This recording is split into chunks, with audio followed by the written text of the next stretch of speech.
Pardon the awful hair. I took a shower earlier and didn't brush it. Have you ever joined a campaign and pretty quickly you realized something was off? Something was giving you the heebie-jeebies in a negative way that made you sure that this was not gonna be fun. Well then you, my friend, have encountered a TTRPG red flag. And these don't just happen at the start of campaigns. No, they can happen before, right at session 1, or even months or potentially years into the same campaign. Red flags can pop up and they're kind of a little hint saying, hey, if things don't change, maybe you should find a new game. So I'm going to go over 5 TTRPG red flags that I think you should keep in mind when joining a campaign or even reflecting a campaign you might already be in. I'm not doing like a top 5 because there's way more than 5. These are just 5 of the ones that I thought were worth talking about. If you have some red flags that are not listed in this video, please leave them in the comments below. I would love to hear your big warning lights that tell you not to keep playing in a campaign. And while you're down there typing that out, don't forget to leave a like on the video. It really helps out. Red flag number 1, the GM tries to control what the players can and can't build for characters without setting the precedents first. I'm gonna jump right ahead of you, commenter. No, I'm not saying that specific campaigns are bad. There's nothing wrong with a GM saying, all of you need to play humans or no magic users. That's not what I'm saying. What I'm saying is a whole group agrees to play, and then one by one, the GM starts telling them, no, you can't play an elf in this campaign. You need to play something else.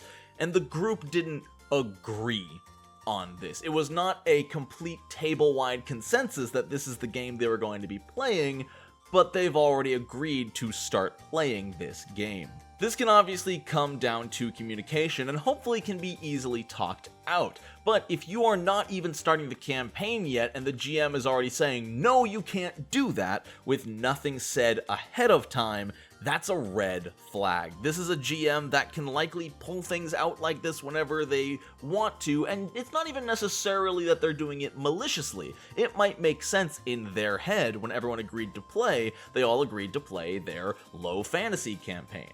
But if the GM neglected to mention it was a low fantasy campaign before people agreed to play it, red flag. This kind of game can easily suffer from lack of communication, as that is the cause of the red flag in the first place, and going forward, lack of communication will destroy your campaign from the base up. Whether it's a lack of communication on scheduling, character creation, what's allowed, magic items, anything can be destroyed by a lack of communication, because that's all these games are, is communication. Red flag number 2 is a lot harder to see coming because technically no one's doing anything wrong. The second red flag is when a group does not mesh together in the type of game they want to play. What do I mean by that? Well, let's say a group of 4 friends get together. One of them is obviously the Dungeon Master, and Stacy wants to play a min-max war game combat-focused campaign, whereas Gregory wants to play a slice-of-life role-play adventure with very, very little combat, and then Tommy just wants to play Curse of Strahd for the 9th time. All 3 of these people kind of want a different game, and once again, if they didn't talk about this in the first place, and the group starts playing and people start complaining about different things, it's going to undermine everything. If there's not enough combat, Gregory's gonna be upset, or Stacy, or whoever likes combat. Someone's gonna be mad if there's not enough combat, or someone's gonna be mad if there's too much combat, or someone's gonna be mad if Strahd isn't hot enough. Once again, communication is key, but it's the kind of issue that might not rear its head if people didn't talk about it first. If you've already started the campaign and you're 2 or 3 sessions in and you're like, wow, there hasn't been a single combat encounter yet, and I built my great sword fighter with athletics as his key skill proficiency. I'm not having fun. That's a big red flag. Now, this one's a lot easier sometimes to salvage than the first one. If you can talk things out and get on the same level as everyone, cool. If you're all on the same page, you can start moving forward, maybe re-roll your character. But sometimes at the end of the day, different people want something different out of their game, and they don't have to play together. This can be hard, especially if those people are your close friends and you want to play the game with them, at which point either someone's going to need to make a sacrifice and play a game they don't really want to play, or people are just going to have to drop out and find a different game to play. Red flag number 3, they want you to treat the game as more important than your personal life. You meet every Tuesday, 6 p.m. Eastern Standard Time. If you're 5 minutes late, you are a criminal. Your mother's birthday is next Tuesday? Too bad. Skip it. It's tabletop RPG day, baby. Avoid it. Just drop the game. Or talk to the table and maybe kick them from the game. Sometimes it's one person, sometimes it's the whole people. It's kind of an issue if it's the dungeon master, but overall, you don't want that game in your life. Unless you and the entire group have decided collectively that the game is more important than your life. I'm not saying that's necessarily a wrong choice if you are all on the same page. That's fine. Do your 12-hour sessions. Low-key jealous.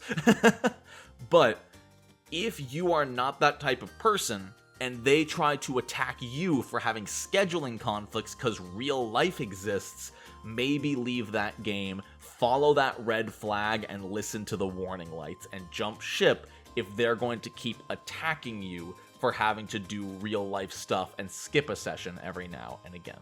And on the same topic, same red flag idea, if anyone attacks you for missing a session, if you got sick, if you were exhausted, if you had to work overtime, or whatever happened, if you have to skip a session and they get mad at you for it, big red flag. Red flag number 4, it's a podcast. Okay, bear with me, friends. A TTRPG actual play podcast is fun. It's incredibly difficult and taxing, but it can be incredibly rewarding. When I say that it's a podcast can be a red flag, I am specifically talking about if you are joining a campaign with people you don't know that well. An actual play podcast works incredibly well when everyone involved knows each other, they're at least decent friends or acquaintances, and they know they have decent rapport with one another. I know there's a lot of podcasts out there that were like a Reddit post getting people together to play a game, and don't worry about the podcast part. At the end of the day, it's just a game. But that game gets a lot more difficult to play when there's audio mixing and recording yourself and losing audio and glitchy audio and different things that need to make it a show. It's not easy. I am in no way saying that actual play podcasts are bad. In fact, I've been part of a couple. I'm part of one right now on the Four Corners podcast. It's a ton of fun. Go check it out. But if you are joining a campaign, and especially after you've agreed to join, if they're like, let's record it and put it on Spotify, low-key red flag, especially if you don't know these people. Bonus red flag, even if they are your friends, it's a red flag if they tell you it's a podcast at the first session. If you just agreed to play every week at 2 p.m. and you show up on your Zoom call and they're like, by the way, guys, I'm recording this. Rare. Apparently that's what warning lights sound like. Rare. I also like how I'm using red flag and warning light interchangeably. They mean the same thing. And red flag number 5, the last one here today, is probably the most important and the hardest to justify. If you are not having fun, red flag. It's weird to think about. This can happen 6 months into a campaign, but if you take a step back and look at the hours you've spent playing this session, if you haven't had fun, you should not be playing that session. And it's hard, especially when a game has gone on that long. If your character is integral to the plot because they're one of the 4 chosen heroes of the elements, you can't just say, sorry guys, I gotta jump out.